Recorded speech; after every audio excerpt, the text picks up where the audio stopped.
Passion. Passion, Jonathan Watson.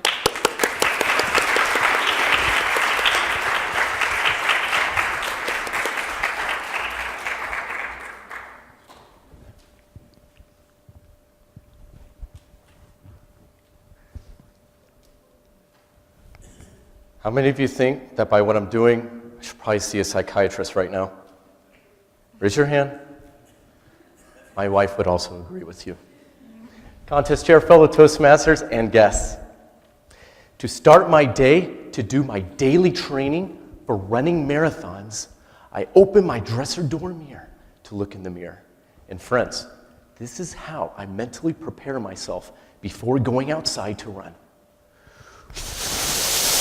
Got this, John. You can do it. You can do it. You can do it. You got this. You got this. And on this particular day, I saw in the reflection of the mirror, my wife opened the door and said, John, are you on that white powder again? No, I don't do drugs, and that is sugar, okay? And I don't eat sugar until exactly 30 minutes after my run. I'm being very honest with you, John. You should see a psychiatrist right now. Okay, sugar. Click. It's sweet interactions like those that remind me of how much of a supportive wife I have for my passion for running. You see, when I was 19 years old, I wanted to pursue running as a career, a pro athlete runner. That by the time I was 21, I had already run 2 marathons and 2 half marathons. I took this excitement of this building passion of mine back to my mom, to my running coach, and to my best friend. But they weren't so supportive. My mom said, don't be so absurd. My running coach simply said, yeah, it's good to stay fit. And my best friend said, are you nuts? If you continue running, you'll be running after money for the rest of your life. You see, their idea of a good life was university, good job, safety, death. So I ended up putting my passions inside a small box and kept it tucked away, and eventually became a teacher. Now, who would have thought that after years on an island in Bahrain, that a 5th grader would push me to reopen that box? Talal Yusuf.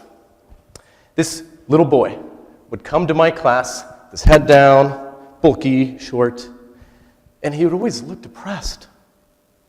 And he wasn't exactly the brightest either.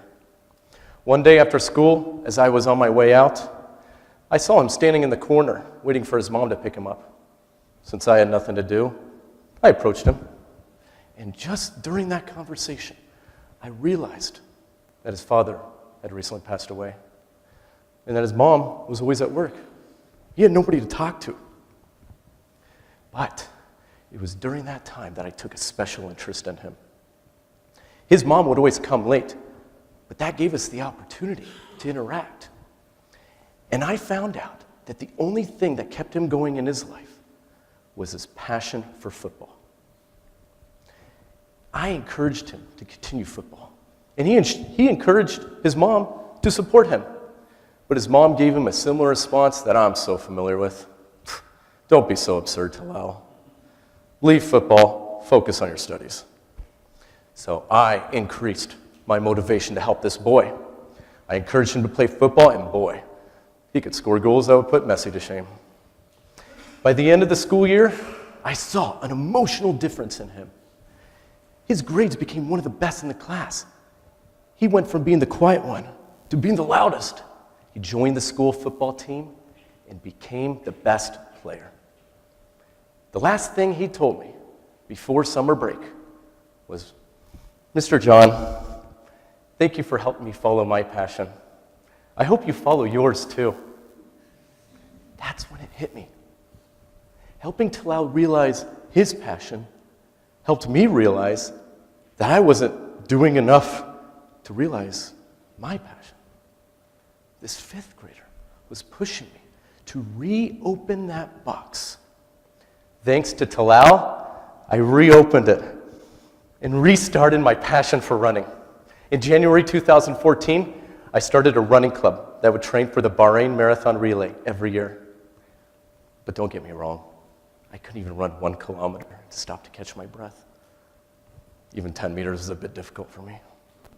But in 2 years' time, out of 64 runners on the team, Jonathan Watson was the 4th fastest for 3 kilometers.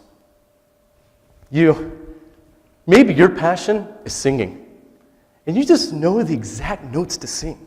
The exact ones are all in here because you practiced it. They'll make everyone come back to see you sing again and again. Maybe your passion is architecture, and you just know the exact way to build that model that will make everyone come back to ask you to build their villa, their restaurant, again and again. Or you fellow Toastmasters, maybe even guess, maybe your passion is public speaking, and you just know the exact way to rile up the audience with your words. Do yourselves a favor. Reopen that lost box of yours. Throw it up in the air. Look in the mirror and say to yourselves that I will be the greatest speaker that I can be, the greatest runner that I can ever be, and the greatest person that I know. Because the real thing that is worth running after is the person you're meant to be.